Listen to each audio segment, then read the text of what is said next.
Hello friends, I'm Sovana and I welcome you all to my YouTube channel Life and Literature. So I'm back with a new video and a new topic to discuss with you. Friends, whenever we go through some literary piece of work, we try to fit it into some categories like poetry or drama or novel, etc. Not only that, we analyze its characteristic features and try to put it into some subcategories like epic poetry or lyric poetry, tragedy or comedy, gothic novel or historical novel, and so on. But have you ever thought that who prescribed those guidelines that determine which literary piece adheres to which category? Tough question, isn't it? So let me tell you the answer. But before that, subscribe this channel if you want to get the answers of more such intriguing questions about life and literature, and hit the bell button there to get further notification of later videos. So without wasting time, let's get started.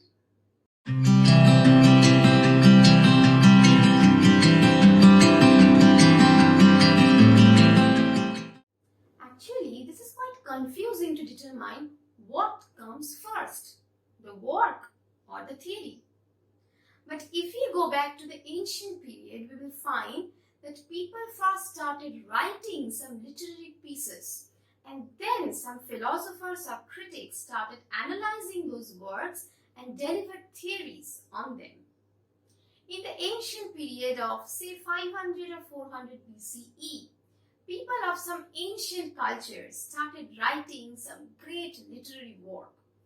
And some philosophers were there who were analyzing those works and made some guidelines to teach how to write certain particular types of literature.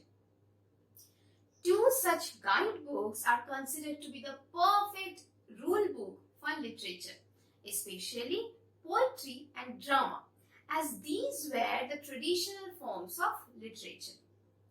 These two guidebooks are Natyashastra in ancient India and Poetics in ancient Greece. I'll discuss about Natyashastra in a separate video later, but in today's video I'm going to discuss about Poetics, written by the great philosopher Aristotle in 335 BCE.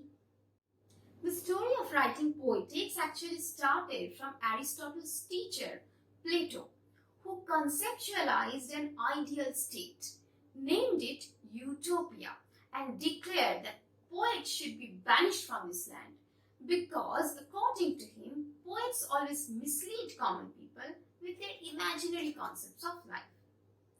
But Aristotle, on the other hand, disagreed with his teacher, and he delivered his opinion in the form of a long speech, a smaller version of which has survived in the form of the book Poetics.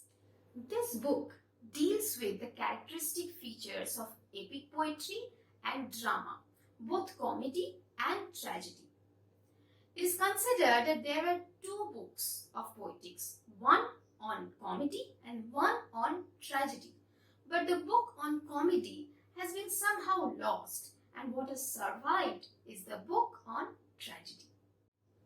The basic principle in the creation of art, according to Aristotle, is mimesis or imitation. He explains this act of imitation as the representation of real life. He differentiated between tragedy and comedy by saying that tragedy is the representation of life in a serious or higher mood, whereas comedy is the representation of life in a trivial or lower mood. Tragedy has evolved from the ancient epic poetry, whereas comedy has developed from the dithyrambs. These dithyrambs are the ancient Greek hymn sung and danced in the honor of Dionysius, the god of wine and fertility. Now the question is, what is tragedy?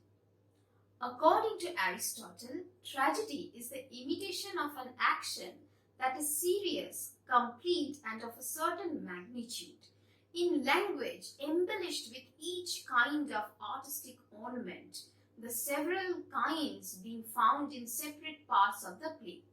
in the form of action, not of narrative, through pity and fear affecting the proper purgation of these emotions. So we can say that tragedy holds a dignified position among all other literary forms, and it is written in a grand language and performed through the actions of the performers and not through mere narrative detail. The purpose of drama is to generate some humanistic feeling like pity and fear among the audience so that they can purify their soul after watching the drama. This is called catharsis. Every tragedy must have 6 parts which determine its quality, namely plot, character, diction, thought, spectacle, and song. 2 of the parts constitute the medium of imitation, 1 the manner, and 3 the objects of imitation. The plot or the arrangements of incidents having a proper beginning, middle, and end leads us to the final impact, that is catharsis. Now the next question is, when we feel this kind of emotions?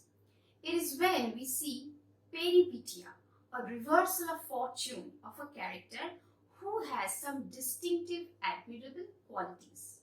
He goes through some complexities of life, and in the course of action, suddenly there comes ANAGNORISIS, or revelation of truth, that leads him to his final predicaments. Now think of some different situations.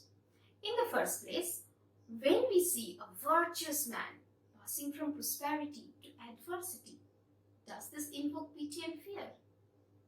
No, this just shocks us. And what about when a bad man passes from adversity to prosperity? Never, because this is complete injustice and doesn't invoke pity or fear. Nor again when the downfall of an utter villain is exhibited, because it simply justifies our moral sense. It doesn't invoke pity or fear, because pity is evoked from unmerited misfortune and fear is evoked from the misfortunes of a person like ourselves. Then there remains a character between these 2 extremes, that of an intermediate kind of man who is not preeminently good and just, yet whose misfortune is brought about not by vice or depravity, but by some error of judgment or fatal flaw, which is called hamartia. Now, the conflict between 2 enemies or 2 people indifferent to each other doesn't invoke pity and fear. But when the clash is between 2 people near and dear to each other, for instance, when a brother kills or intends to kill a brother, a father his son, a son his mother, a mother her son, or any deed of this kind is done, this causes extreme pity and fear among us, and this deed is called tragic deed. Another thing that Aristotle has propounded is the concept of 3 unities: unity of time, place, and action.